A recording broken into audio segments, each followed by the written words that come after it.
Hey guys, good evening everybody and welcome to Doggo Unlimited. Today, Apple's market cap crossed $3 trillion in market capitalization, which directly means Apple's total market cap is equal to India's overall GDP. So the moral of the story is,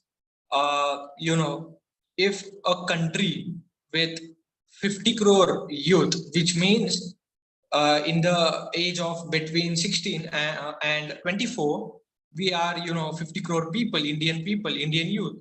What are we doing? And, stuff like that. So after, realizing this thing, I thought I should conduct a session on, terms which are related to economy, which are related to, wealth creation for a nation, for, wealth creation for people and so on. So let's begin.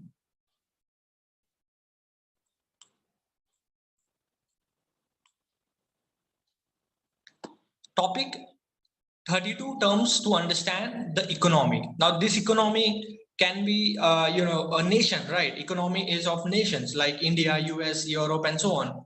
So in this session I am demonstrating India's economy in terms of several terms like GDP, debt and so on. The first one is currency. A currency is nothing but a medium of exchange to buy and sell products and services. Now, India's currency is, of course, Indian rupees. Second, fiscal year. Fiscal year is nothing but a 12 months period wherein companies or, in fact, governments or, public units and, stuff like that has their, manage their accountability, accounts, different, financial transactions and, bookkeeping and so on. So in India, the fiscal year starts from 1st April to 31st March. Number 3, trade organization. Now, trade organization are nothing but non-governmental or / private, private organizations, which is a kind of intermediary party between two countries while transacting or while borrowing or donating money, right? For example, let's say India needs 100 billion dollars from US in debt for, let's say, for the next 5 years to add in the public budget of 2023. So India will go to some kind of organization, right, directly and to ask for the help. So there are some sort of organizations out there.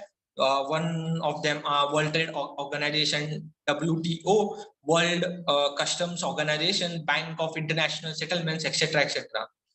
Number 4, country group. Country group is nothing but, is India or is any specific nation a developing nation, a developed nation, or underdeveloped nation? As we learn in our childhood, in our school days. So of course, India is a developing and emerging nation, and it falls in the category of lower middle income economy, wherein US falls in a higher income economy. Number 5, population, simple, 1.4 billion people. Number 6, GDP, gross domestic product. Now, to understand GDP, let me explain in simple definition, right? And simplify the definition. GDP is nothing but the products or services produced and consumed in a nation, right? Now, India's GDP is 3.050 trillion USD, the nominal GDP. In terms of PPP, which stands for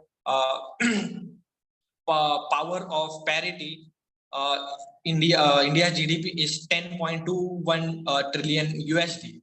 The difference between nominal and PPP is nothing but purchasing power parity.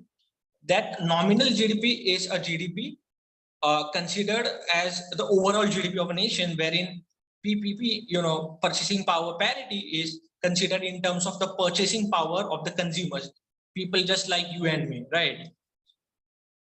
GDP rank in terms of nominal, India is on 6th, after US, China, Japan, Germany, UK, and 6th number, of course, India. And in terms of purchasing power parity, India is on third, which means India is consuming a lot than producing, right? Now, people in India are consuming products or services, right? But the producers are not Indians. Producers are international brands like Apple, Samsung, and so on. So unfortunately, of course, we are consuming a lot, but unfortunately, we are not producing, right? What happens if one of the Indian brands like Apple or Samsung or any tech giants emerges into India to represent India into international markets, right? So that is the point. India or Indian companies don't produce much, but of course they do consume. Number three, GDP growth 8%, CAGR on annual basis. Number nine, GDP per capita.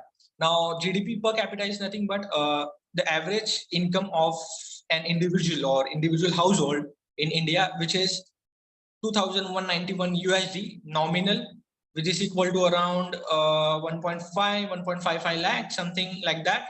And in terms of purchasing power parity, the GDP per capita income is 79,433 USD, which is something around 10,018, 55, 60 lakhs. So again, difference between nominal and purchasing power parity, right? Number 10, GDP per capita rank. 144th nominal and 122nd purchasing power parity. Number 11, GDP by sector. Now, every country or every nation is entirely divided into basically three segments or three sectors. Number one, agriculture. Number two, industry. And number three, of course, services. Software, technology, high-tech products, and so on and so forth. So in terms of GDP by sector, India's agriculture contributes 16.28%, industry contributes 29.34%. Industries are nothing but companies who produce oil, natural gas, and so on, like Reliance, Tata Group, and so on. Services, as I mentioned, software, high-tech products, mobile phones, and so on. 54.27% is the overall contribution of service sector. Number 12, GDP by components. Now, components are nothing but uh, a specific area wherein consumers consume, right? For example, household consumption, we have 59.1%, government consumption, we have 11.5%, investment in fixed capital, 28.5%, investment in inventories, 3.9%, exports of goods and services. Unfortunately, we don't export, we don't export much, 19.1%. Imports of goods and services, we are into negative minus 22%, which I think is super important to focus on. How can we double down the high-tech technology products from India to the international markets and serve the overall world in the upcoming 10, 15, 20 years. Inflation 4.3% according to World Bank. India's inflation is growing to 4.35%. Now inflation is nothing but increase in the prices of products and services. Number 14, base borrowing rate 4%. Base borrowing rate is nothing but a specific rate or minimum interest rate where RBI instructs the commercial banks like ICICI or private sector banks to do not lend loans or debts which is lower than 4% of in annual interest, right? So minimum base rate is 4% in India. Of course, 15 poverty line, 22% in poverty, 6% in extreme poverty, 26% in less than 250 rupees per day, which is, I think, again, very important to focus on and make India and Indian people prosperous in the upcoming near future down the line.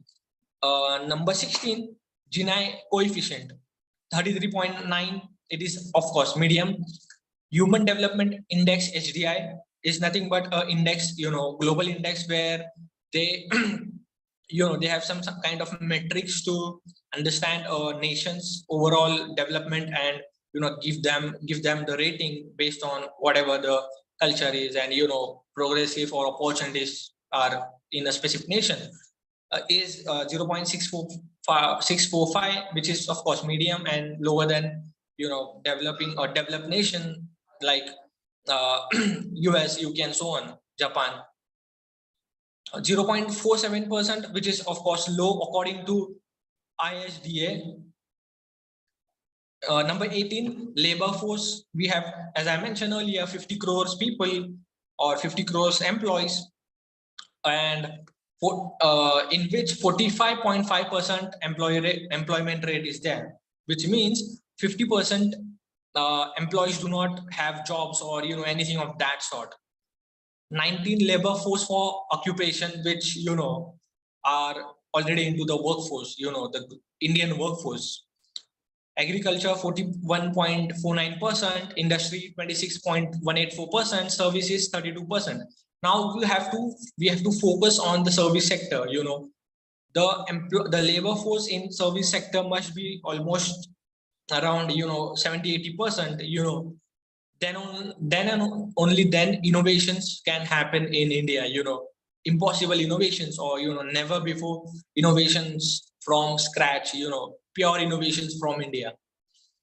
Number 20, unemployment 6.86%, and unemployment in terms of youth, we have 23% youth, which means people who are into the age gap of 18 to 24 do not have jobs. Is the people who don't have jobs are 23% people. 21, average gross salary. Average gross salary is nothing but average salary a person or an individual or an employee has in India, right?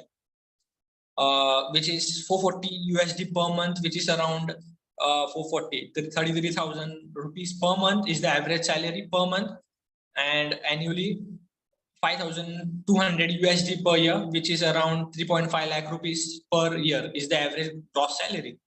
22, ease of doing business rank 63rd, which is easy, not so easy, it is almost difficult, to my opinion. 23, exports. India exports are nothing but products or services coming from international countries to India, right? Exports are 313 billion US dollars. Export goods, again, agriculture products we have 12%, fuels and mining products we have 18.5%, I'm sorry. Manufacturers we have 68%, others are nothing but services or medical and so on, 1%. 25th, export partners, we have US, Europe, UAE, China, Hong Kong, etc. 26, imports are nothing but products or services coming from international countries to India. I'm sorry, exports was products and services going from India to international countries, and imports are nothing but products and services coming to India, right? In India. Again, $500 billion we have imports. This is the data of 2020. Import goods, agriculture products we have 5.5%, fuels and mining products we have 38.6%, manufacturers we have 47.9%, other service sectors and so on we have 8%. 28, import partners we have China, US, UAE, Saudi Arabia, etc. Japan also. 29th, FDI, foreign direct investments. FDIs was inflowed of $81.42 billion in 2020, and FDIs was outflowed $12 billion in 2020. Inward is nothing but foreign investors putting money into India, and outward is nothing but domestic investors putting their money into international countries, into companies or anything of that sort. 30, gross external debt. We have $570 billion. Now, gross external debt is nothing but government borrowing money from other countries to develop the nation or to contribute those borrowed money to the public budget every year. Public debt, again, 2.6 trillion USD, which is almost 88% of the overall Indian GDP. 2.6 trillion USD we have in public debt. 32 foreign reserves. We have $640 billion in foreign reserves. So these are the 30, 35, 32 in fact terms which I think is super important to understand the game of economy and game of foreign exchange and anything of that sort. So that's all from my side today. Thanks.